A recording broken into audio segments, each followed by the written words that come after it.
All right. Welcome. This is Colorado Real Estate Conversations Podcast. Today's guest is Sam Sparks. Sam, why don't you tell us a little bit about yourself? Yeah. Hey, Matt. I'm Sam Sparks. I've been doing real estate for about 5 years. After 22 years in the military, spent a few years coaching the kids and doing the things around the house. Got a little bored, thought retirement was my thing, and it wasn't. So I got into real estate. And so I've been doing that about 5 years. I spent quite a number of years here in my service time. So I felt like I started off pretty well connected and, knowing enough people to get me going. That and mixed with maybe a little bit of work ethic, I was able to establish a pretty decent real estate career. But yeah, other than that, I just stay busy with real estate nowadays. I got into this part-time but now somehow I've crept into a full-time job.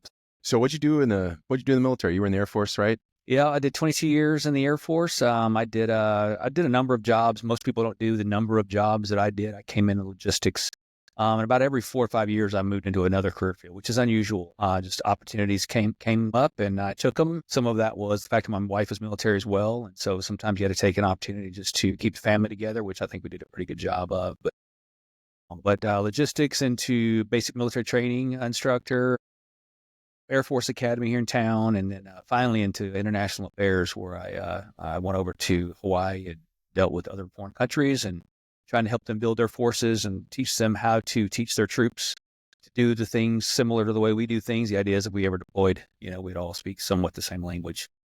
So I traveled all over and got some exposure to some other cultures and things out there too, which I think helped me in the long run. Personalities and different people, which I kind of brought in with me into the real estate career. So, And now, how long ago did you start getting into real estate? I got my license in 2020, COVID. And so it was looking pretty ugly there in the very beginning. Like, what did I do? Everything was shut down and then slowly started to come back. You had to wear masks and latex gloves and, you had to wait outside if there was someone else showing the property and things. But then, of course, the rates fell and things blew up. And then eventually the masks went away and everything. Yeah. Things turned out okay. That first few months, I was having some serious doubts about what I had just invested in. Everything was shut down and it was just timing, but it all worked out. So you got in kind of right at the beginning. You had some warm up time, and then you got during the crazy. Was it? So were you moving a lot during the crazy? Like when we call it crazy is when the rates dropped and then people were about bidding on homes. Oh yeah, I had buyers that if you didn't put the offer in, then like I'd find myself racing home to get the offer written. Trying to hurry and beat the next guy. And there'd be times you'd come out of a listing showing a buyer and there's 3 or 4 agents with their clients standing outside waiting their turn. Yep. And so you're just racing in and out quick, get home, write the offer, submit it, call the agent necessary, right? Otherwise you're just another piece of paper in front of them, Yeah. and convince them that the selling skill has to come in, right? You got to be able to convince that guy that your offer is strong and that they should seriously consider it. So it's a little different than it is today. Did you have a lot of listings at that time, or was it mostly? No, like anyone else, you start off typically with buyers. You're doing a lot of buyer stuff. I had a few listings back then. I think I had 2 or 3 that first year. But again, multiple offers. You got to kind of lay it all out for your seller and show them the pros and cons of each deal. It wasn't like today where you get an offer. If you got a really hot listing, you might get multiple offers in a weekend. Typically speaking, though, you send the offer over. You both kind of walk through it line by line, take your time. Use the time period they give you to accept the offer or not. But back then you had to lay it all out on a spreadsheet. I had a spreadsheet I'd use and you lay out all the pros and cons and you have to go through this thing with like 4, 5, 6 offers on one sheet that you got that day. So a lot different then. Yeah, a lot different game then. Yeah, so I mean things have changed a little bit and rates gone up. They keep going up. I think I looked last week, they're still just kind of sitting flat, right around 7%, just below 7. And selling a house is different here now in Colorado Springs. Yeah, it is. The rates are killing us because, a lot of this community here is military, a large part of it. A lot of those military people use that housing allowance they get through their military pay to serve as a baseline for what they think they can afford or can't afford.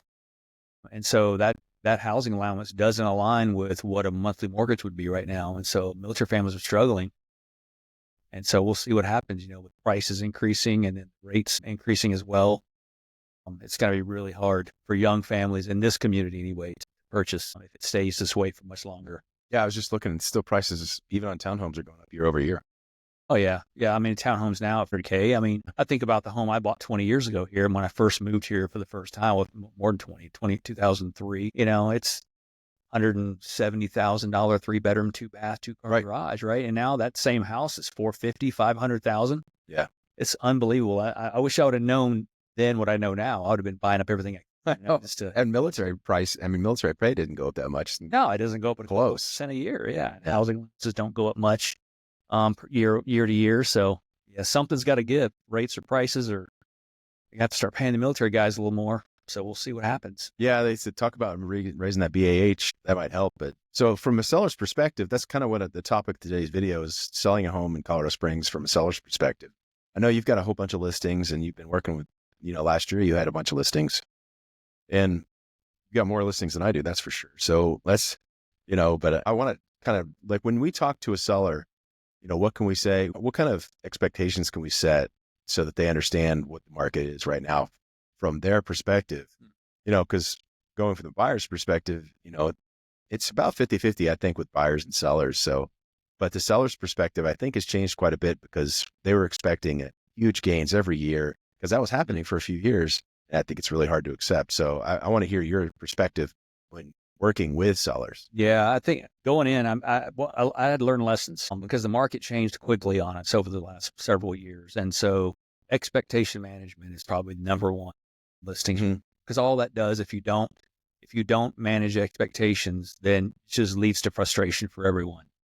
For example, you go into a listing appointment and you have a seller who thinks their home is worth something that it's not, because their neighbor sold 2 years ago for more than what it would sell today, or maybe they're not using the correct comps as a basis for their pricing that they have in mind. Managing expectations is number one. Otherwise, you learn some lessons over time.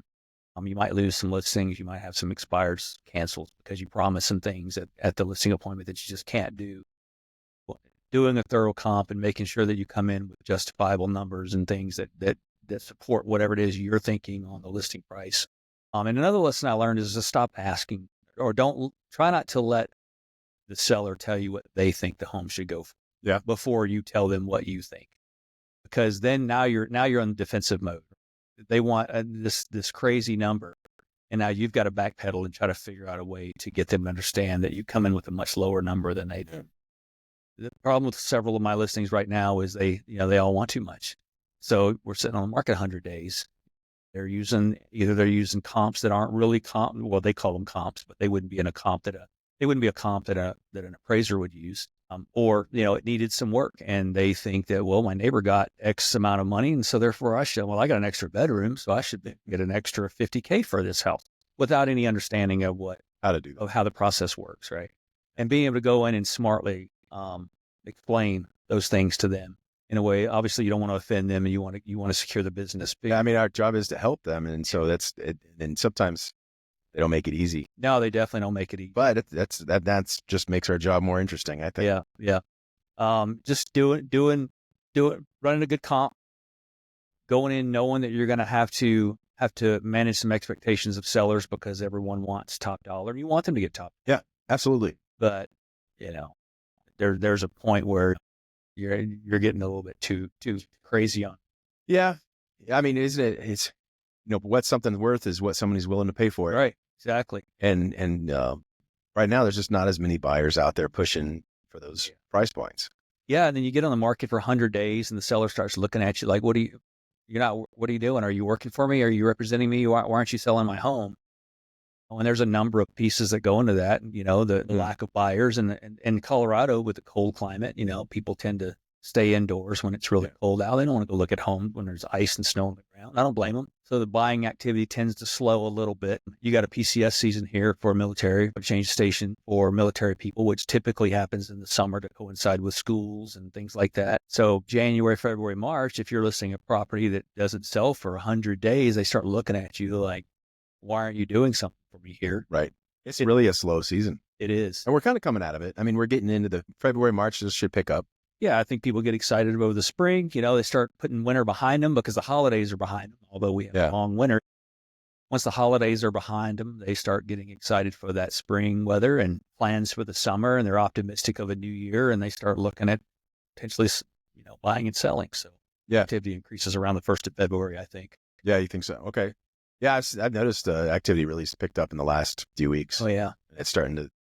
I mean, we're starting to see some movement in a lot of different areas, which is exciting. I think 2025 is going to be a really great year for Colorado, Colorado Springs specifically. Yeah. It's going to be an interesting time.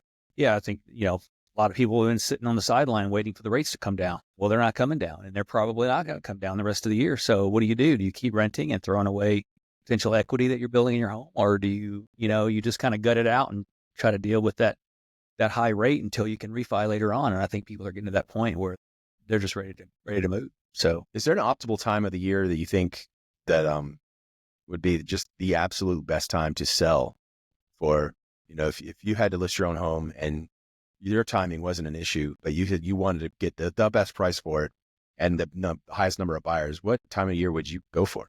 I think best time to sell, in my opinion, is probably mid to late spring. Okay. Again, you have a big military move season coming up in June. People start getting orders around the 1st of March. They start looking at properties, looking for a realtor. And so if you have a listing that's new to the market, it's not stale, not been on the market 100 days, which is perceived as a weak listing. If it's been around forever, well, what's wrong with this property? Kind of an idea. You get a fresh listing on the market around the end of April, 1st of May. Likely go quickly if it's a good solid home. Looking for like a close like June. Yeah. Oh, yeah.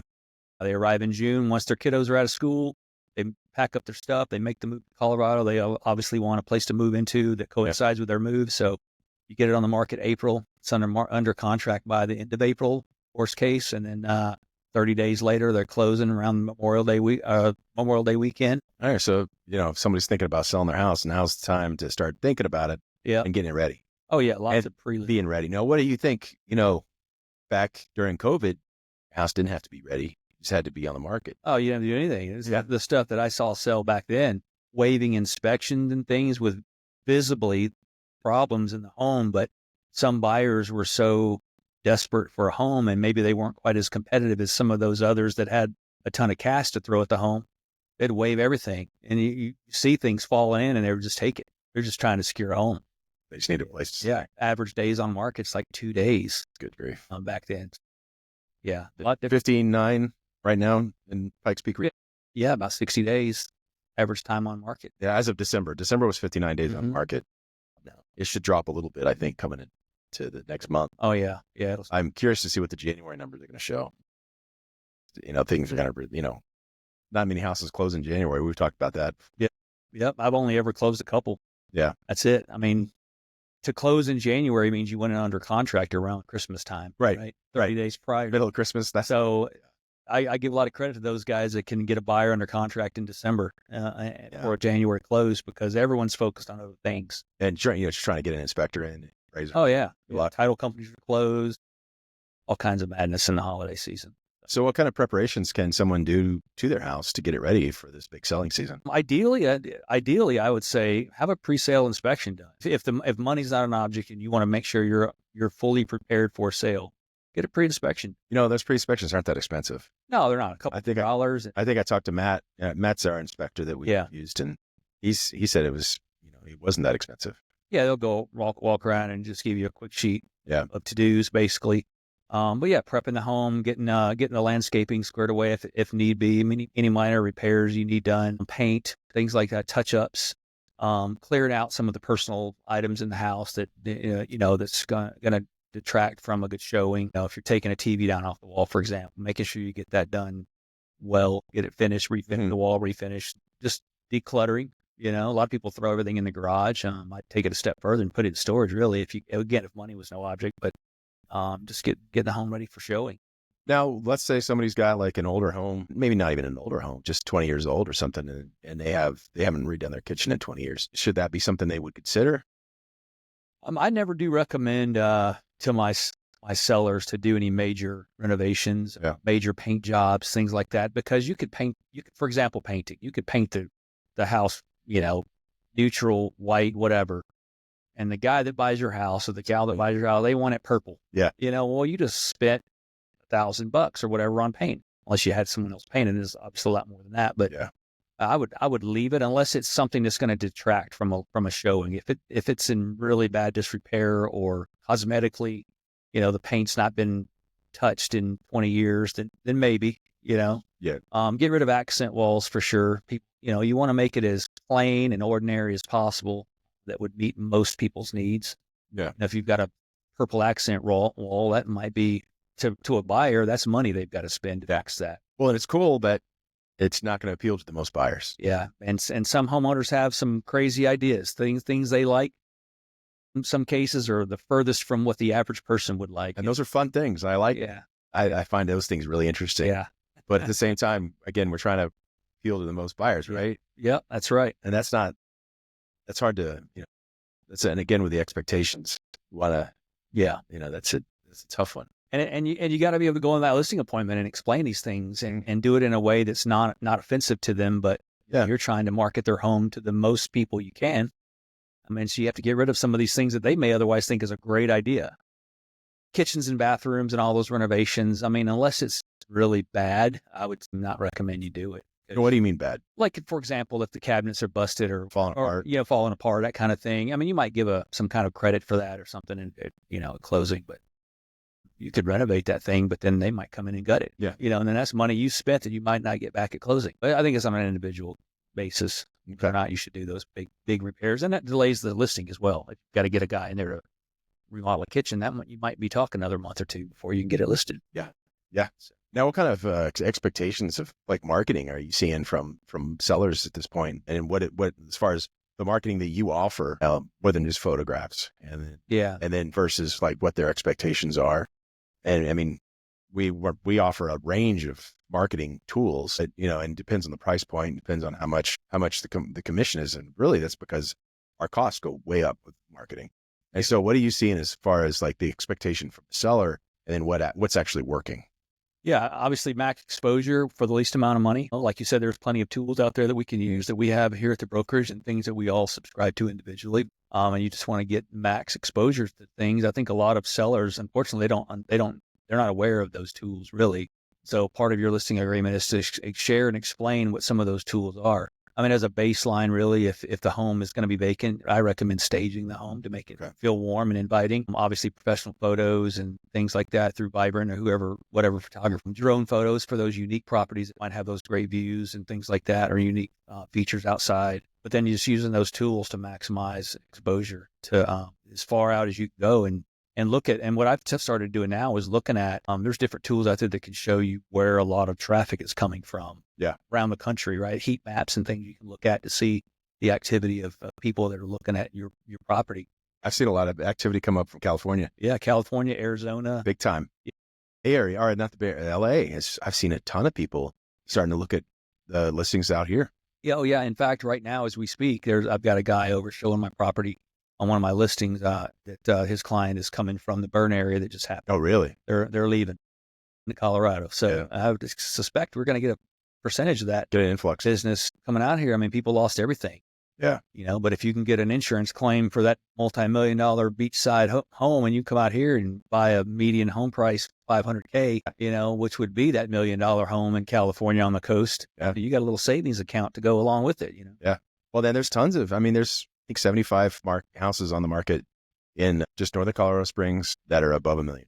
Yeah. So there's quite a few houses that are still, the California come out and buy, like my neighbor. Well, I got neighbors that came from California and from New York. Yeah. And they, that was a different market than Colorado Springs. Colorado Springs, we moved here 10 years ago, more than 10 years now. And it's one of the biggest attractors was it's so affordable. And still is relatively is very affordable. Yeah, and was that Realtor.com magazine article that came out? Mm-hmm. The article came out last month. 27% expected increase this year in Colorado Springs. So that'd be huge. I don't know where all those people are coming from, but that's good news for us. Yeah. So a lot of people come from California. Yeah. New York, and they just raised in Rhode Island. They raised the income tax rate. So I know a lot of people. My brother's a realtor out in North Carolina, and he's getting a big pickup from there.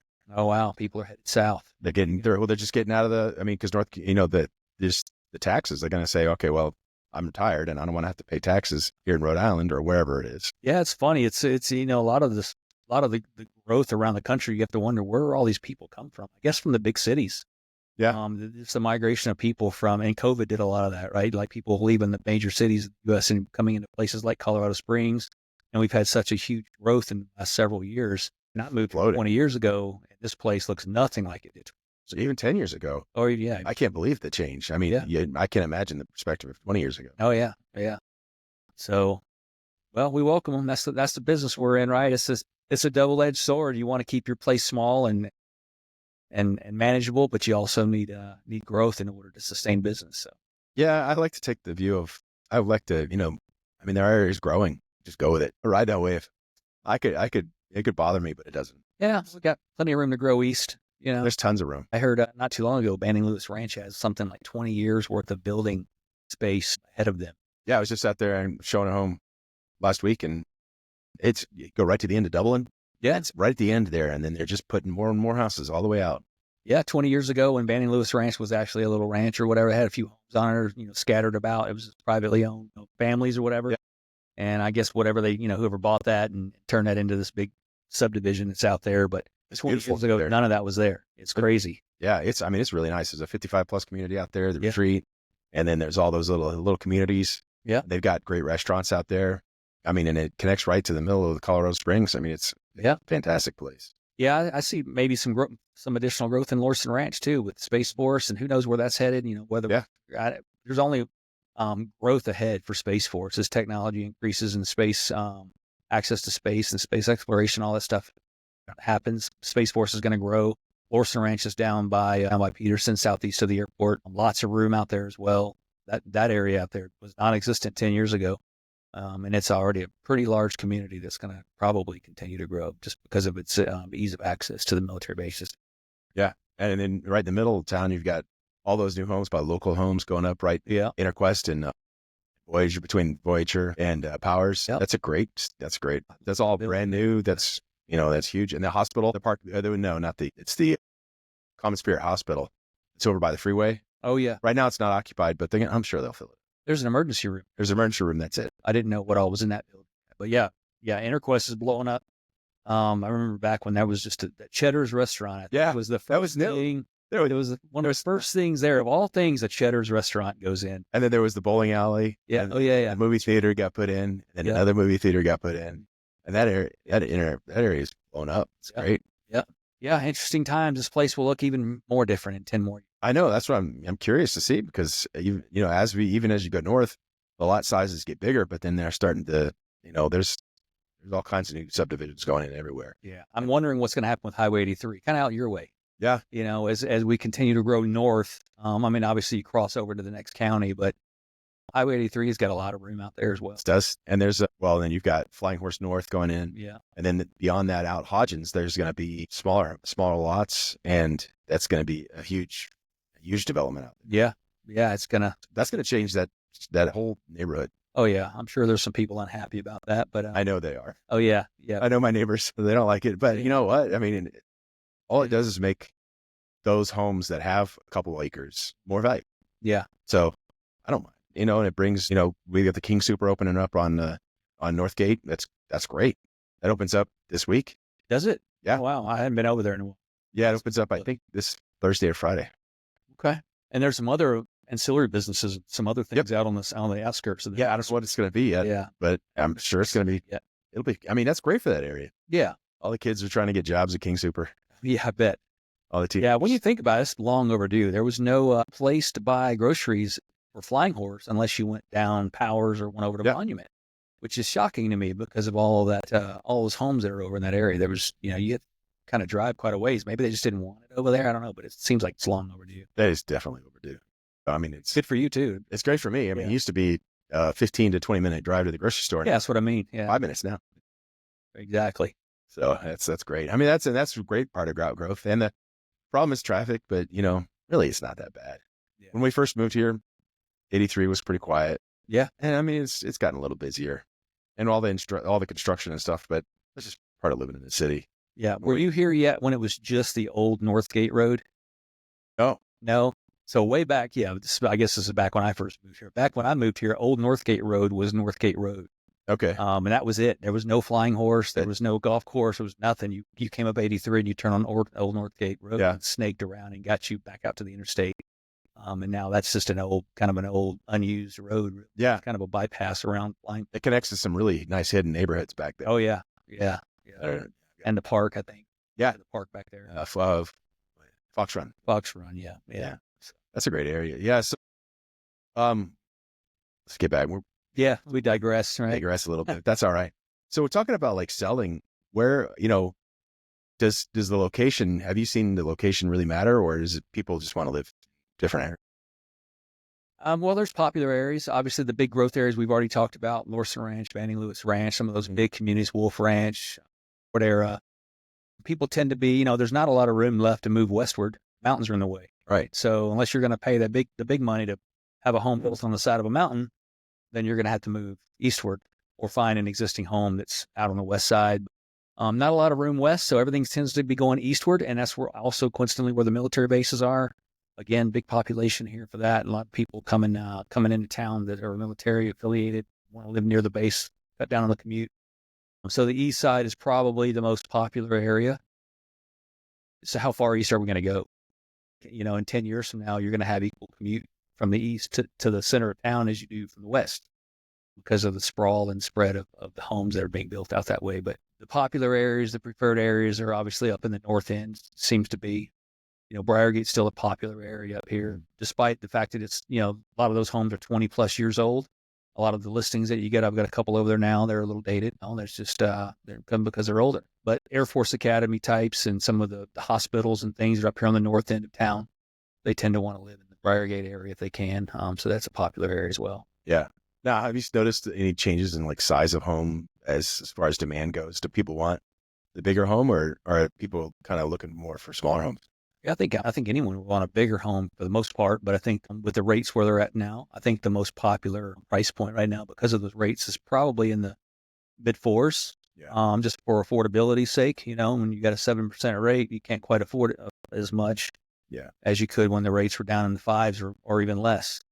Right. I'm not seeing a lot above 7. Median here is about 485, 495, somewhere in that ballpark. You get up in $600,000, $700,000, $800,000. That's a particular buyer that's got some cash on hand. You're looking at a $6,000 a month mortgage, $800,000. I don't know, doing public math. Yeah. So, I mean, it's definitely going to take a certain type of buyer. Yeah. And then that higher price point's tough. You have to really draw them in, and it takes longer time too. Yeah. Some of those higher price point homes, they just take time.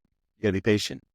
Yep. I mean, our biggest employers here is the government, right? Military and the government, some hospitals, some medical stuff.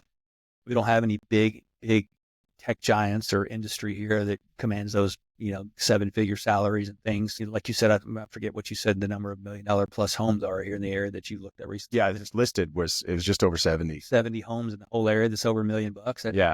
That's not much. You think compare that to a big city, you've got hundreds of homes in the plus 1 million. So yeah, it's an interesting market. Yeah, I mean, the vast majority of homes in Colorado Springs are going to be more affordable, and that's just because the demographic that lives here. Yeah. Whereas if you look at Denver's got a huge population of high dollar homes, and just huge number of neighborhoods, $2-3 million. And I think outside of that those major industries, military and such, I think you're really going to get those blue collar working class types down here in this area, unless you're one of the few. So I think for the foreseeable future, I would imagine that home prices are going to kind of stay right around $500K or so median. It'll creep up over time. Yeah, it'll creep up over time for sure. Yeah. Now, from that perspective, when you think, okay, so this house, we're going to stay at this price range, what is it going to take in your mind to get house prices to keep moving forward? If somebody's going in to buy a house and they're saying, if this is where the prices are capped out at, there's no point in buying because you're not going to get equity. Yeah. Well, what do you think it's going to take for that equity to start to drive it higher? Yeah. I wonder what we would, I wish I could go back in time and look at our mindsets in 2003. Like I'm buying a home for $175,000. There's no way this home will ever be worth 200, but today it's worth 500.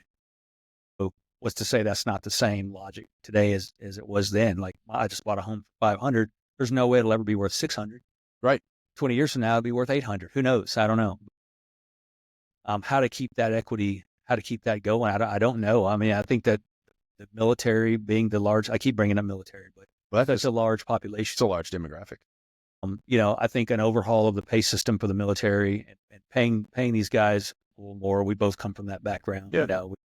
I think, increasing pay substantially over the next several years, closing the housing stipend, housing allowance gap with mortgages. It always moves so slow. It does. I remember when I was in California, I was stationed in San Diego. Our BAH was ridiculously. Yeah. I could barely afford to share a 2-bedroom apartment. Yeah. With somebody. I don't understand the workings of it. I don't try to, but what I have heard is that they base housing allowances on. Okay. I don't know if that's true or not. There's probably some truth to it. They've got to base on something that's lower than a job. If I could find somebody to talk to about that and bring it on the podcast. Yeah. That'd be a great conversation.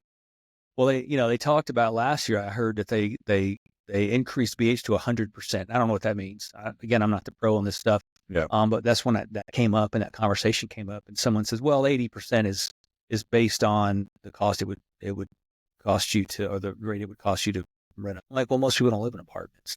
Yeah. Like, there's all kinds of flaws with the system that we have, and it's created a housing crisis for the military. I mean, there's only so many homes on base for military members to live in. Yeah. And if they can't afford a mortgage, then what do? They've got to rent a place and hopefully find maybe a less than what they really need in order to afford it. And you're putting people in a situation where they don't have and I think we should take care of these guys.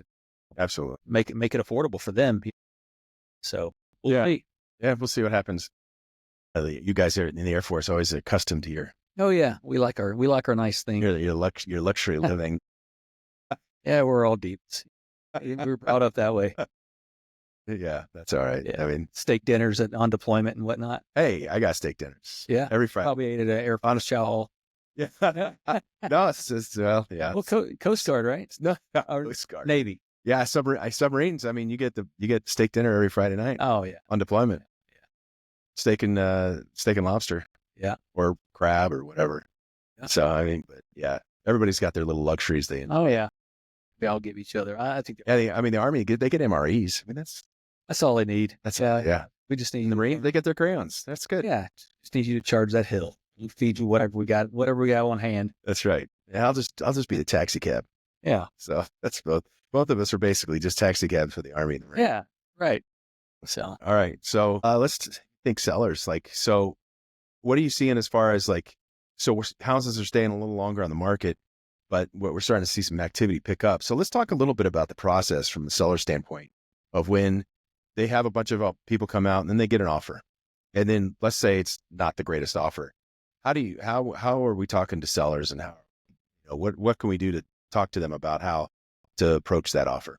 Yeah, I think in the beginning, when you go out to the listing appointment, you identify some of the market trends, talk to your sellers about what buyers are doing, what they're offering, kind of what their strategies are, because we work with buyers as well. And I share some of those experiences with potential listings with sellers, but understanding what some of the market trends are and some of the things that buyers are willing to offer. So there's no surprises, no big surprises anyway. And then you just prepare a counter offer. I encourage everyone to at least present a counter offer. You never know. I have had buyers that just felt insulted and they didn't even want to present a counter offer. Well, that's an opportunity. Maybe they're just, testing the waters, trying to figure out how low you'll go. Counter offer, and just being aware of what buyers are doing out there. For example, I tell all my sellers that buyers are generally going to ask for, in this market today, not during COVID, but today, they're asking for seller concession. They're asking for you to help them pay some closing costs potentially. They might be asking you for rate buy down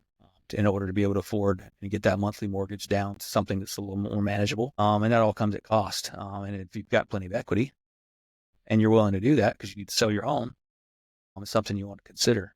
So it's interesting because what that really says is that even though the selling price keeps going up year over year, but the selling concessions are starting to go up too. Does that really? So that I'd be curious to see the data on what a seller's net is year over year. Yeah, that would be interesting to see because the concessions can get pretty substantial. Oh yeah, the VA loan, which is a lot of people here. It's like 4%. 4% is what they allow you. Conventional's 3%.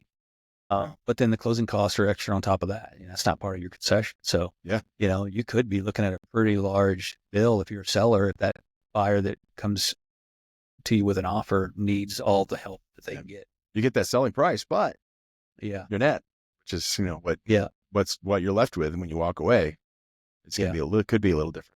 Yeah. So it's a tough balancing act. When you go in with a price in mind, you've done your comps, you've run all of your data, looked at everything, and you have a price in mind, but you have to also try to account for those types of things, right? Because you want to get the most you can for your seller. The buyers are going to likely come in asking for concessions and things like that. So I won't say you want to try to pad the price, but you don't want to go too low because they're going to come ask for something. So, but if you go too high on the suggested price, and it doesn't sell in this market for 60, 90, 100 days or so, now you've done just as much disservice there as you would the other way. So it's a balancing act. Yeah. Speaking of that, like when you get in, have a property that's been sitting on the market for, let's say 100 days, and you get an offer coming in, that's not going to be a price. No, never. It's a weak listing now. What's wrong with it? Right. Why hasn't someone else wanted this yet? This is a hot market here, 27% growth this year coming up. At least that's what we're hearing. So why wouldn't you want that home? Especially if it's got great curb appeal and everything's updated. Something's wrong. Yeah. I'm going to lowball you. See what happens. See what happens. Got one of those right now that I'm dealing with. So it's tough. Yeah. I mean, and it's really is ultimately up to the seller, not us, what they sell the price that they sell it for. So we just suggest, and we can go from there. Now it's our job to be, to give them the best information possible. Really, we have to serve our clients as best as we can, but it's ultimately their decision. Yeah, understanding and the way appraisers work, or trying to anyway. There's some weird squirrely math that goes on with appraisers. It's funny when things just come in at value. Like, what did you use to get that? I thought we were way high. It came in at value. Or I've had one, I think, that's come back that we needed to show comps and things for to justify the price we were asking. And then I think we appealed it and it got it. But understanding how appraisers work and letting your sellers know, like, look, we can list this home for $1 million if you want. It might be a $500,000 home, for example. Right. I'm being jokingly, right. You can list it for $1 million, but the appraiser is going to object to that. And you're going to have a problem when you're mid-contract, when all of a sudden now you've got to renegotiate the price. So why not do that up front, make it a strong listing and get it sold quickly rather than playing games and having to deal with the appraisers and all. So I try to, when we're way off, myself and the sellers, I try to bring in the appraisal piece of that, because at the end of the day, the appraiser is going to tell you what it's worth. You can think what you want about the price, but the appraiser is going to tell you, because that's tied to that loan that the buyer's getting. Now, what do you think about like the strategy? I've heard about the strategy out running in the Bay Area right now, where some agents they'll comp out at, let's say, $2 million. They'll list it for 1.8. Yeah. And they'll drive and traffic. Yeah. That's a great strategy if you've got the time. Yeah. But what if you only get those offers at that list price? Right. In this market, I don't think that would work for this market. There's not enough buyers here. Right. Yeah. Like in LA or somewhere, you put on a big broker open, you get some live music out there and a food truck or something, something like that. And market it properly for a couple of weeks and building the anticipation. And, you get multiple offers on something that looks like it's priced very well. And then you get the people competing. Yeah. And it drives it even. Yeah. Yeah. Drives it even higher. Now, I'd love to see how much all of that effort cost to how much over asking you got because of the anticipation, or even what did you get that was comped? Yeah, did you make any more by doing all of that work? I wonder. Yeah, I think it's house dependent. Depends on where it's at. Some people just like the excitement. Yeah, so people like that, but I think this market moves a little slower than that. We're not quite LA. I hear agents doing food trucks and things like that at their open houses, but my first thought is why? Yeah. You don't get that kind of traffic at an open house here. We're only 600,000-700,000 people here, something like that. So I don't know. I know it's getting close to 1 million eventually. Yeah, maybe in the whole the whole area, Pikes region, El Paso County. I just don't feel like we have the buyer pool here that drives that kind of traffic. But interesting though, I'd love to do that. That'd be fun. Shut it off to everybody. Don't let anyone see it for a week. Build up the anticipation and put on a big production, a big show, open house, and maybe capture some more business out of that. Yeah, that'd be fun. But that's not. I mean, that's not the market, and that's really we have to know our market, and our market's really been slow. So I don't know if bringing giant hubbub Yeah. would really bring more buyers. Yeah. Property downtown Denver, like like Cherry Creek or Yeah. somewhere, like a really popular area, high end place, something like that. Yeah, you'd probably want to put some marketing dollars to that and build a bunch of anticipation and get a bunch of people cash offers. Yeah. I mean, yeah, Denver's kind of like that kind of market. I don't know if this is. Now, what do you think about like magazine marketing or we do some online marketing here? Now, do the sellers want to see their house in a magazine, or does that actually produce anything? I've never done a magazine, and I just feel like generationally, I think we've shifted. We're the younger buyer age. I'm not talking about teenagers and 20-somethings, but people are getting into the non-print type stuff. So printed magazines, I would never. I may be wrong. I'm not the pro at this stuff. I'm not a marketing guy, but You are a pro at this. But I don't see people running out and picking up a magazine. Back in the day, we'd go to the store and we'd look at the magazine rack and select our magazines and head to checkout and take them home, read them, whatever. You just don't see that stuff. Online stuff, I think that's probably where it's at. Maybe digital media, newsletters and things like that. It's all relationship building, and you can see the ads all you want, but how many people are seeing them? Right. For example, one of the bases is offering a static display in all of their entrances to all of their major facilities on the base, and they're offering the static display of our logo and our mission statement or whatever we want to put on that. But it rotates through other media, other people's advertisements as well, and so just the odds of getting someone looking at your material before they continue walking down the hallway or whatever. People are busy. They just don't, they kind of don't have time to read. It's get quick, and I think it's just going to get worse. My teenagers right now, if it takes 5 minutes, they're not interested. Yeah. And if they don't have to read, they can ask ChatGPT, they'll do that instead, Not the truth. So yeah. That was a conversation just today. With yours? Yeah. Yeah. Oh yeah. I've got a college kid right now, and he's he shares my ChatGPT, and I see the search topics that he puts in, and I see that he's trying to get his college degree via ChatGPT. So we had to have a talk, but that's the kids. They want the instant result. They want the answer right now. Google, those kind of things. So that's the kind of marketing really, we should be pushing for, right? For the seller to best serve the seller. Yeah. Yeah, Zillow and those, that's why they're successful, I think. And you can continue to scroll. You can scroll through homes as quick as your finger can flick them, until you find the right listings. Big. So that's when photographs really come to. Oh yeah. Yeah. And Vibrant, our guy, he's Escobar. He does great work. Vibrant Media. Yep. I need to have him on the podcast, talk to him. Oh yeah. He does fantastic work. He does. Yep. I'll use him forever. He's awesome. I am really picky when it comes to pictures for a house. Yeah. Especially for luxury listings. When I look at luxury listings, $1 million plus homes, 1.5 and up. Yeah. And I look at the pictures, so many of those pictures are just not done well at all. Oh yeah. It's just a cookie cutter. They come in, they take photos from the corner of the room, and they do their quick in and out, 20 minutes. So you got to have a guy that's got artistic vision for those big properties like that, capturing the right elements and the right features. Yes. That's exactly right. Capture the right elements, the right view, the right feel. I mean, a picture is going to have a feel, and a picture is going to capture the emotion of the room and it's going to make the place look amazing. Oh yeah. $1 million buyers, there's an expectation that comes with that. Yep. Right? It's just like cash buyers of a lesser amount, but regardless, right. Those guys that are thinking about the money they're about to fork over, they have an expectation. Yeah. They want to feel like they're treated special. Yeah. I mean, that's when they're spending $1.5 million, $2 million, $3 million on a home. Maybe they should be treated a little special. Yeah. Yeah. From our perspective, and that's absolutely right. And then that home should be treated special as well. But it's just, that's the nature of the beast. Yeah. Yeah. It's $1 million home. I mean, heck, I'm giving you $1 million. I expect a certain level of treatment. I think we all would.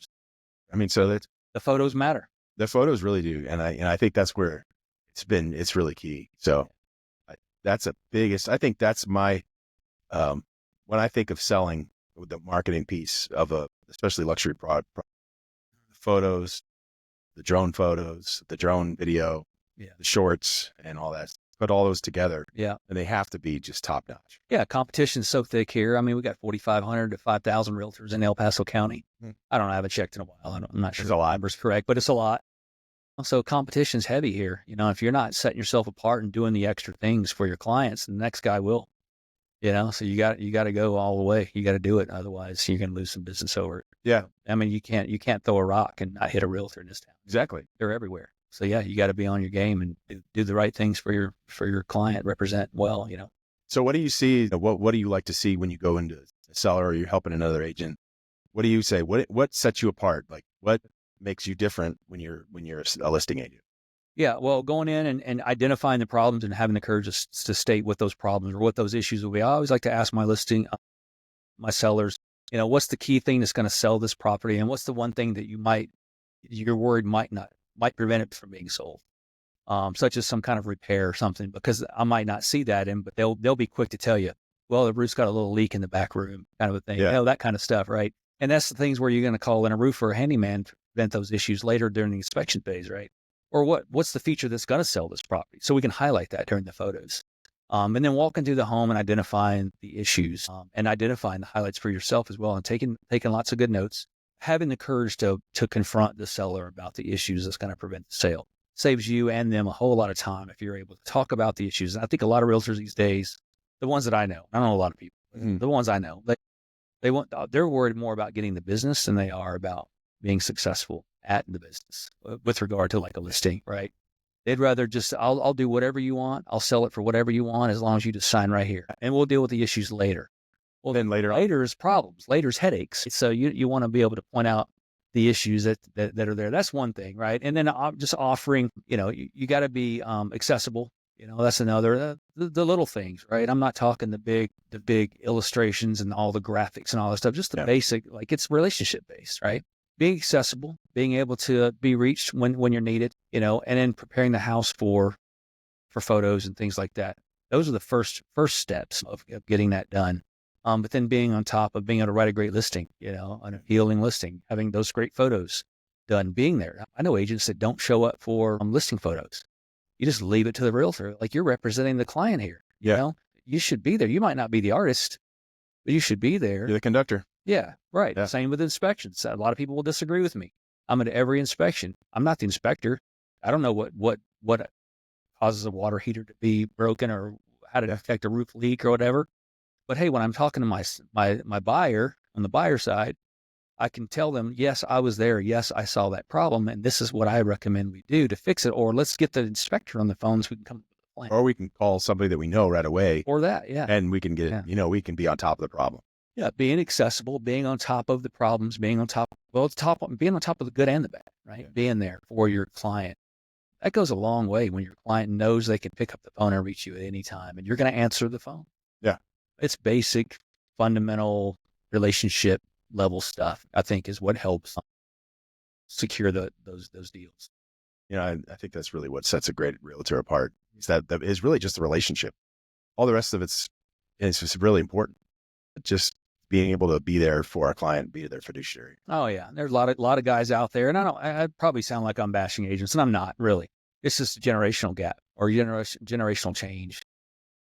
A lot of guys, a lot of younger people these days, you'll call them, they won't answer, and then they'll text you right back, hey, what did you need? Yeah. Like, I'd rather talk to you. I'd rather connect with you and hear your voice, and we can have a conversation about whatever the issue was. But a lot of them out there, if they're doing that with their agent, they're probably doing that with their client. So just being there for them, and establishing that relationship, because having a strong relationship just creates more business down the road. Yeah. I mean, there's lots of people to answer the phone. I've talked to a lot of people, and they said, what sets people apart is just answer the phone. Answer the phone. That's it. That's all it takes. Yeah. It's really not that hard. Yeah. Yeah. If you're not answering the phone for the agents, your peers, the people that you work alongside in the industry, then you're probably not answering the phone for your clients as well. I don't know. I'm guessing, but just pick up the phone, All right, great. Well, I think that about wraps it up. So, wow, that's cool. That's it. So, all right, Sam, good. I appreciate it. Thanks for the coffee. I appreciate it. All right. Let me end this here real quick.